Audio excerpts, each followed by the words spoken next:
Hello friends, मैं पंडित ब्रजभूषण शर्मा आपका स्वागत करता हूं अपने YouTube channel Braj future point में। ग्रहों के द्वारा आपको कौन कौन सी बीमारी हो सकती है, आप लोगों के मतों के अनुसार, विद्वानों के मतों के अनुसार, लेखकों के मतों के अनुसार, संसार में रहने वाले छोटे से छोटे जीव की सोच के अनुसार, आदिकाल से लेकर वर्तमान समय तक, सतयुग से लेकर कलयुग तक मानव जीवन के मस्तिष्क में बार बार विचार आता है, आखिर रोग क्यों होता है, मृत्यु का सत्य क्या है, मृत्यु को अपने स्थान तक जाने के लिए बहाना चाहिए, एक माध्यम चाहिए। वह माध्यम हम रोगों से प्राप्त होता है। ये रोग भी दो प्रकार के होते हैं, पहला साध्य और दूसरा असाध्य। ये साध्य रोग वह रोग होता है जो उपचार के माध्यम से ठीक किया जा सकता है, और असाध्य रोग हमें पिछले कर्मों के आधार पर मिलता है बीमारी। लेकिन आज तक विज्ञान जगत में मैंने बताया दो रोग हैं। असाध्य रोग वह होता है जो उपचार के माध्यम से ठीक किया जा सकता है। असाध्य रोग हमें पिछले जन्मों के कर्म के आधार पर प्राप्त है। लेकिन आज तक चिकित्सक विज्ञान, साइंस, आयुर्वेदिक विज्ञान, यूनानी विज्ञान, होम्योपैथी विज्ञान, प्राकृतिक चिकित्सा विज्ञान यह बताने में सक्षम नहीं है रोग क्यों होता है, रोग क्यों होता है और कब होगा। कोई भी अच्छा डॉक्टर बीमारी का इलाज कर सकता है, कोई भी अच्छा हकीम ठीक कर सकता है, लेकिन आने वाले समय में कौन सी बीमारी कब होगी इसके बारे में कोई जानकारी नहीं दे सकता कंसल्टेंसी वाली। लेकिन इन बीमारियों को खोजने के लिए हमारे ऋषियों ने भगवान के आशीर्वाद से एक ऐसे विज्ञान को खोज निकाला जिसकी सहायता से हम आने वाले प्रत्येक मनुष्य की बीमारी के बारे में जानकारी प्राप्त कर सकते हैं। उस विज्ञान को हम कहते हैं ज्योतिष विज्ञान। ज्योतिष विज्ञान आपको ज्योतिष विज्ञान के आधार पर सीखने में बताने को मैं पूरी कोशिश करूंगा। कौन सा रोग कब होगा, वह उसका उपाय क्या करना है, जन्म पत्री के माध्यम से आप इसे संपूर्ण जानकारी प्राप्त कर सकते हैं। दोस्तों, कोई भी बीमारी हो, हमारी विधा कई है। वैदिक से, न्यूमरोलॉजी से, लाल किताब से 9 ग्रह हैं। 9 ग्रहों का खराब होना हमारे किसी भी बीमारी को संकेत देता है। वीडियो लंबी है, आप अच्छा रेस्पॉन्स देंगे, मैं आगे भी इस तरह की वीडियो आपको बताता रहूंगा। और यदि आप लोगों को अच्छा लगता है कमेंट बॉक्स में लिखिए। दोस्तों, मेरी कंसल्टेंसी की फीस 1100 रुपए है और ज्योतिष एक जीवन जीने का एक साधन है, साध्य है, एक चाबी है। ज्योतिषी किसी का भला नहीं करता। गलत फहमियों को दिमाग से निकाल दो। अगर ज्योतिष कोई फीस लेता है तो फीस वो सलाह देने के लिए लेता है। आप ठीक हो या ना हो, इससे ज्योतिष का कोई सरोकार नहीं है। ज्योतिष ने कहा पूजा करो, तुम नहीं करोगे।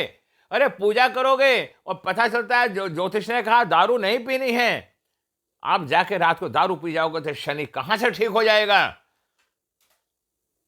जो खांसी हो रही है, ज्योतिष ने कहा या डॉक्टर ने कहा कि आपको कोल्ड ड्रिंक नहीं पीनी है और रात को कोल्ड ड्रिंक पी लेंगे तो खांसी कहां से ठीक हो जाएगी। जब हम घर से बाहर आते हैं उसमें ग्रह गति के आधार पर हमारी जन्मपत्री बनाई जाती है और उस जन्मपत्री को पढ़ने के बाद पूरी जिंदगी में होने वाली घटनाओं की जानकारी प्राप्त हो जाती है। उस समय हमें यह पता लग जाता है हमारी जिंदगी में कौन सा साध्य व कौन सा असाध्य रोग होने वाला है।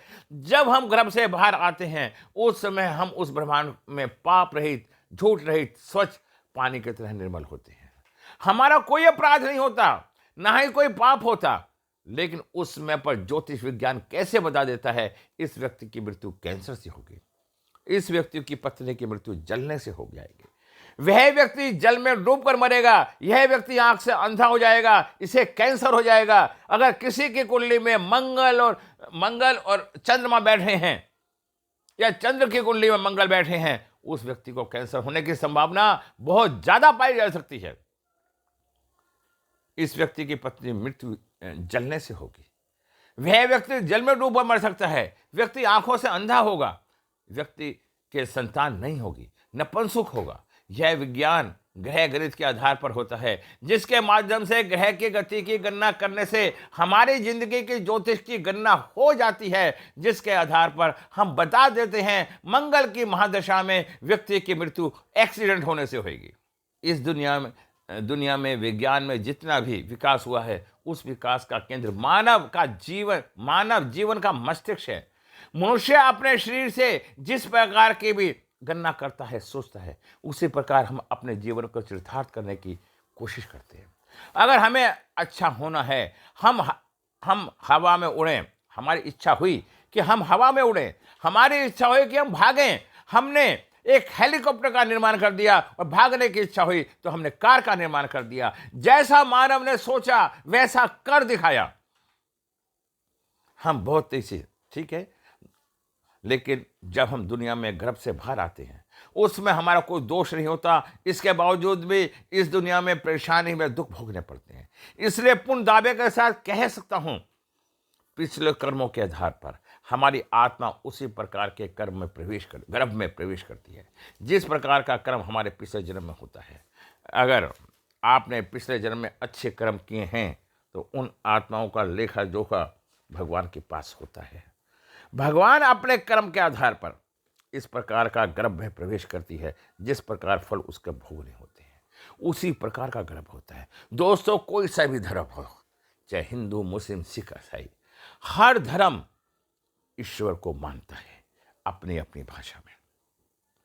जब ब्रह्मांड में ग्रहों की गति अशुभ होती है, उस समय ग्रह नीच के या कमजोर होकर चल रहे होते हैं। अगर आपने अच्छे कर्म किए हैं तो आपकी आत्मा एक ऐसे ग्रह में प्रवेश करेगी जिस समय ग्रह शुभ होंगे, और यदि आपके शुभ या बलवान होंगे, शुभ ग्रह गति से जब कुंडली बनाई जाएगी तो उस कुंडली में फलादेश स्वच्छ व सुंदर होगा। एक अच्छा जोशी आपकी जिंदगी की भविष्यवाणी कर सकता है। आप लंबी आयु को प्राप्त होंगे और आपका जीवन निरोगी होगा। अगर आप बुरे ग्रहों में पैदा होते हैं, उस समय ज्योतिष भविष्यवाणी करेगा आप जिंदगी भर बीमार रहोगे, मर जाओगे, कैंसर से मृत्यु हो जाएगी, एक्सीडेंट हो जाएगा, दुर्घटना हो जाएगी, आप अंधे होगे, लंगड़े होगे, लूले होगे, नपुंसक होगे। ऐसी जिंदगी बार बार होती रहती है। ये बीमारी इसलिए होती है, भगवान आपको बार बार चेतावनी देता है कि आप जब आप नास्तिक हो जाते हो, भगवान को याद करना बंद कर देते हो, सत्य मार्ग पर चलना बंद कर देते हो, इंसानियत को खो देते हो और नकारात्मक सोच पैदा कर लेते हो, तो आपके अंदर बीमारियों का प्रवेश होना निश्चित हो जाता है। दोस्तों, शास्त्रों में एक बात बताई गई है। कबीर दास जी ने कहा था, भगवान को और जब आदमी बीमार होता है तो चिल्लाता है, रोता है, हे भगवान मुझे एक बार कष्ट से निकाल दे, फिर मैं आज के बाद ऐसा कार्य नहीं करूंगा। शास्त्रों में बताया गया है, दुख में सुमिरन सब करें और सुख में करे ना कोई, और जो सुख में सुमिरन करे सब करे तो दुख काहे को है। कबीर दास कोई ज्योतिषी नहीं थे। ईश्वर ने इनमें आस्था थी, इसलिए यह हर महान व्यक्ति भगवान को मानता है, क्योंकि प्रकृति का सिद्धांत भगवान के बिना चल ही नहीं सकता। और प्रकृति विकास के बारे में, मनुष्य की उत्पत्ति के बारे में जो विज्ञान के अंदर लिखा है वह पूर्ण रूप से गलत है। भविष्य में यह गलत साबित हुआ है। मैं अपनी भविष्यवाणी के माध्यम से बताना चाहता हूं, पृथ्वी की उत्पत्ति सूर्य के विस्फोट से नहीं हुई। यह भगवान का बना हुआ एक परिनियोजित विधान है, और इसकी विस्तृत जानकारी मैं आपको आगे आगे देता रहूँगा। अगर कोई बच्चा पैदा होता है, अंधा होता है, लंगड़ा होता है, उसकी नाक नहीं होती, उसका कान नहीं होता, वह तो सिर वाला पैदा होता है, वह हीरा होता है, ऐसा क्या पाप किया? इस दुनिया को देख नहीं सकता, सुन नहीं सकता। इन बातों का जवाब आधुनिक विज्ञान के पास ना है, ना था और ना होगा। जो लोग कहते हैं विज्ञान है, मैंने देखा है बहुत से ऐसे लोगों को।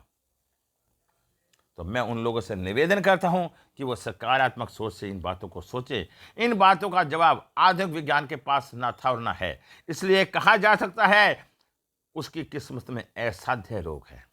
असाध्य रोग ठीक नहीं किया जा सकता। इस प्रकार के रोग के लिए आत्माओं को गर्भ प्रवेश कराया जाता है जिन्होंने पिछले जन्मों में घृणित व बुरे कर्म किए हैं। जब जब हम घृणित और बुरे कर्म करते हैं, उनका फल भोगने के लिए हमारी जो आत्मा होती हैं दुष्ट गर्भ में प्रवेश करती हैं और वहां से हमारी उत्पत्ति किसी न किसी विकृत रूप में होती है। ज्योतिष विज्ञान के माध्यम से आप पैदा होते ही अपने भाग्य के बारे में जानकारी प्राप्त कर सकते हैं। भगवान ने आपके नसीब में क्या लिखा है, आप इस दुनिया में कैसा काम करने के लिए पैदा हुए हैं, आपका जीवन जीने का उद्देश्य क्या है।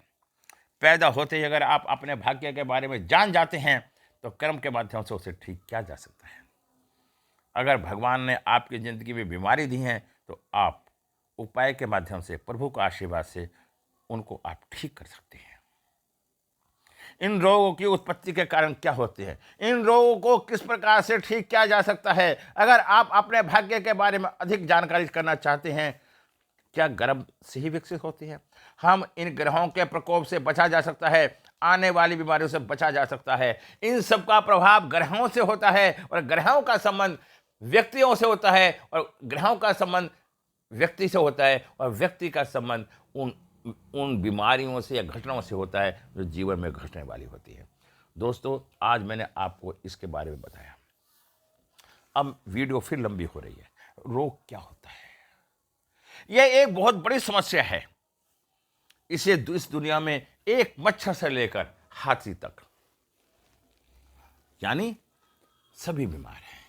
आखिर ये बीमारी किस प्रकार से उत्पन्न होती है, भयंकर बीमारियों का प्रकोप हमारे जीवन के किस प्रकार से नष्ट कर देता है, इससे हम अनभिज्ञ होते हैं। जिस प्रकार समुद्र में सुनामी लहरें आती हैं और प्राकृतिक व मानव जीवन को नष्ट करके चली जाती हैं, इससे हम अनभिज्ञ होते हैं। लेकिन इन सब बीमारियों का इलाज चिकित्सा विज्ञान में समाहित है। मैं एक उदाहरण के माध्यम से आपको बताना चाहता हूं कि बीमारी किस तरह पैदा होती है, क्यों होती है। आप कल्पना करें कि आपके पास एक मोबाइल है, हर व्यक्ति के पास एक मोबाइल है, और यदि मोबाइल में सिग्नल नहीं आ रहे, मोबाइल एक टावर के साथ जुड़ा हुआ है, उस टावर में कोई परेशानी आ जाती है, फॉल्ट हो जाता है, तो आपके मोबाइल के कनेक्शन खत्म हो जाते हैं, आवाज खराब हो जाती है, बंद हो जाती है, अब उसकी जो विद्युत तरंगें खराब हो जाती हैं, या किसी कारण से उस टावर में सिग्नल बढ़ने से कभी कभी मोबाइल जल भी जाता है। अब उस सारी समस्या को, मोबाइल की समस्या को कौन बताएगा? एक इंजीनियर जो मोबाइल को ठीक करने वाला है। इसी तरह से व्यक्ति के जीवन में पड़ने वाली जो भी समस्या हैं उनके बारे में कौन बताएगा? अब मैं आपको बताना चाहता हूं। अब आपने ये बात सुन लिया, जिस तरह से एक टावर होता है मोबाइल सेट का, इसी तरह से व्यक्ति के जीवन में भी 9 ग्रह के टावर होते हैं और उनका संपर्क व्यक्ति के शरीर से होता है। और उन 9 टावरों का संबंध व्यक्ति के शरीर से कहीं ना कहीं टूट जाता है या पावर कम आनी शुरू हो जाती है, तो उसी ग्रह से संबंधित बीमारी व्यक्ति के जीवन में उत्पन्न होनी शुरू हो जाती है। सूर्य के चारों ओर परिक्रमा करते करते जब ग्रह एक दूसरे के ऊपर भ्रमण करते हैं तो हमारी शारीरिक मानसिक क्रियाओं को प्रभावित करते हैं, जिसकी वजह से विचारों में परिवर्तन होता है। अचानक मृत्यु को प्राप्त होना या लंबी बीमारी के शिकार हो जाना, ये बीमारी उन ग्रहों के स्वभाव के अनुसार ही प्राप्त होती है जिस प्रकार ग्रह का स्वभाव होता है। उसी प्रकार उस ग्रह में आने वाली तरंगें हमारे शरीर को प्रभावित करती हैं। ये तरंगें दिखाई नहीं देती, लेकिन इनका पूर्ण प्रभाव हमारे शरीर पर होता है। जिससे TV set, mobile set, wireless set, internet किसी प्रकार से काम करते हैं, इनकी तरंगें अब मनुष्य को दिखाई नहीं देती, लेकिन इसका कार्य पूर्ण रूप से हम आपने आधुनिक जगत में रेडियो एफएम सेट होता है। एफएम सेट पे बैठा हुआ एक व्यक्ति गाने गाता है और वो गाने का प्रसारण पूरे संसार में होता है, और उस प्रसारण से व्यक्ति के अंदर अगर दुख भरे गाने हैं तो दुख से प्रभावित हो जाता है, रोमांटिक गाने हैं तो रोमांस हो जाता है, और यदि दुख वाले बाबुल की दुआएं दिल तीजा जैसे गाने होते हैं तो व्यक्ति दुखी हो जाता है। जब एक व्यक्ति के टीवी सेट पे बैठने के बोलने से हमारे पे इतना प्रभाव पड़ जाता है, तो उन 9 ग्रहों के खराब या सही होने से हमारे जीवन में कितना प्रभाव पड़ेगा, क्या कभी ये जानने की कोशिश करी आप लोगों ने? इस प्रकार सूर्य, शनि, राहु, केतु, मंगल, गुरु, शुक्र, बुध, चंद्रमा, ये 9 ग्रह अपने स्वभाव के अनुसार हमारी बीमारी देते हैं। बीमारियां होती हैं, बीमारी हमें भाव, राशि, नक्षत्र व ग्रहों के माध्यम से प्राप्त होती है। जब कोई भी ग्रह हमारे शरीर के ऊपर तरंगों का माध्यम से हमारे ऊपर होता है, तो हमारी को बीमारियों को चपेट में ले लेता है। 12 राशियां, 12 भाव, 27 नक्षत्र व 9 ग्रह हमें प्रभावित करते हैं। बीमारी को समझने से पहले आपको रतन भाव, राशि भाव, नक्षत्र व ग्रहों की प्रारंभिक जानकारी होनी चाहिए। हमें अपनी कुंडली के द्वारा 9 के 9 ग्रहों का अध्ययन करना पड़ेगा। जो भी ग्रह हमारा खराब है उसे हमें ठीक करना पड़ेगा। जब हम ग्रह को ठीक करेंगे, उसके नेचर को समझेंगे, तो हमारा जीवन धन्य होगा और हम ठीक करते चले जाएंगे। अब मैं एक बात और बताना चाहता हूं अपने शब्दों में आप लोगों को। कुछ लोग कहते हैं भगवान जो करता है ठीक करता है, बिल्कुल सत्य है। फिर भगवान ने हमें एक विवेक रूपी शक्ति भी दी है कि ये जो मैं कर रहा हूं ये तो तेरे भाग्य में था। जब इंसान रोया भगवान के आगे मैं कैसे ठीक हूं, तो उन्होंने उसे विवेक दिया। तू विवेक के द्वारा अपने को इन कर्मों को काट के आगे बढ़ सकता है। आज के क्षेत्र में, आज के समय में, जब मानव का नेचर, कोई भी नेचर है, अगर वो मेडिटेशन करके, ध्यान करके अपने नेचर को बदलने का प्रयास करे तो बदल सकता है। किसी व्यक्ति को अंदर ईगो है, सूर्य पर्वत वाले व्यक्ति ईगो रखते हैं। जो व्यक्ति स्वार्थी होते हैं वो अपने नेचर को त्यागे, ईगो को त्यागे, अपने जो हमारे में बुराइयां हैं उनको त्यागें, तो आपके अंदर सच्चाई उजागर होगी या नहीं होगी? अगर आप सकारात्मक सोचेंगे, आपकी उम्र भी लंबी होगी और आप निरोगी होंगे। अगर आपके मन में द्वेष, ईर्ष्या का भाव रहेगा, तो आपके अंदर बीमारियां उत्पन्न होनी शुरू हो जाएंगी। जब हम होटल में जाते हैं, हम पानी लेते हैं, पानी की वेस्टेज करते हैं, तो हमारा चंद्रमा खराब हो जाता है। सबसे पहले जब आप कहीं बाहर खाना खाने जाते हैं, तो पानी को अपने हिसाब से लें, उसे वेस्टेज ना करें। पानी को वेस्टेज करना चंद्रमा खराब की निशानी होती है। यदि हम खाने को खराब करते हैं, हम किसी शादी ब्याह में जाते हैं, वहां खाना प्लेट में ऐसे भर लेते हैं जैसे फिर मिलेगा ही नहीं, तो हमारा बृहस्पति और मंगल खराब हो जाता है। बृहस्पति मंगल से संबंधित फिर धन की समस्याएं बनी रहती हैं, धन की प्राप्ति नहीं होती। अब खाना आप पूरी प्लेट भरकर खा लेते हैं, थोड़ा सा खाया बाकी फेंक दिया, ये दर्शाता है उस घर में व्यक्ति को खाने की आदत खराब हो जाएगी और खाना खूब वेस्ट होगा। जितना आप खाने को वेस्ट करते हैं, उतना आपको खाने से जुड़ी समस्याएं होंगी। खाना खा ही नहीं पाते अपनी मनपसंद का, क्योंकि बीमारी बहुत है। अन्न को जितना आप व्यय करेंगे, वेस्ट करेंगे, आपका धन उतना खराब होगा। घर से अगर बीमारी नहीं जाती, तो आप अपने बेड के नीचे कांच के एक कटोरी के अंदर आप फिटकरी रखें। राहु और शनि को एक्शन कर रखा जा सकता है, घर से बीमारी नहीं जाएगी। यानी व्यक्ति विस्तार पर ज़्यादा रखता है। घर में रात को जो रोटी बच जाती है, रात को बची हुई रोटी व्यक्ति को खास तौर से भारत में सुबह खा लेते हैं। जो व्यक्ति ऐसा करता है, जिस परिवार में ऐसा होता है, उसके घर से बीमारी नहीं जाती। हमें बासी भोजन नहीं खाना चाहिए, हमें सादा भोजन खाना चाहिए, और हमें बाजार की चीज कम खानी चाहिए, क्योंकि बाजार में क्या क्या मिक्स होता है। एक बीमारी का जन्म क्यों होता है ये बताता हूं। जब आप नॉन वेज खाते हैं, क्योंकि जो हमारी जठराग्नि है वो खाना पचाने के लिए है, ना कि मीट को पचाने के लिए है। जब हम नॉन वेज खाते हैं तो हमारा खाना हजम नहीं होता, पेट खराब हो जाता है और बीमारियों का प्रवेश हो जाता है। अगर आपके पास घर में बीमारी नहीं जा रही, तो आप करिए कि पूर्णमासी की रात को भिगोना पानी भरिए और पूरी रात उसको बाहर रहने दें। उस पानी को आप पूरे घर में छिड़क दें। ऐसा आप कई महीने तक लगातार करिए, आपके घर की नेगेटिव एनर्जी खत्म होती चली जाएगी। हमारी बीमारियों का कारण नेगेटिव एनर्जी है। हमें प्रतिदिन लोबान की, कपूर की आरती करनी चाहिए। धोनी देनी चाहिए। बीमारी आपकी लाइफ से नहीं जा रही तो मंदिर जाते हैं या मस्जिद जाते हैं, तो शनिवार का दिन आप जब पैसा नहीं देना, आपको एक काला कंबल, काला स्वेटर, काली कढ़ाई, शनि का दान करें। और दोस्तों, बीमारी को ठीक करने का, बीमारी होने का कारण अर्थ एलिमेंट की भी कमी होती है, 8-5-2 नंबर की नहीं। व्यक्ति को पैदल घूमना चाहिए। अगर दवाई काम नहीं कर रही, प्रॉब्लम नहीं आ रही, तो बहुत रिलीफ आपको मिलेगा। आप दवाई ले रहे हैं, दवाई भी नहीं काम कर रही, तो आप क्या अपने सिरहाने या किचन में जहां आप खाना बनाते हैं अपनी दवाई वहां रख रखी है। जब व्यक्ति सोता है, शांति के लिए सोता है, और आपने दवाइयों को, बीमारी को खुद स्थापित किया है।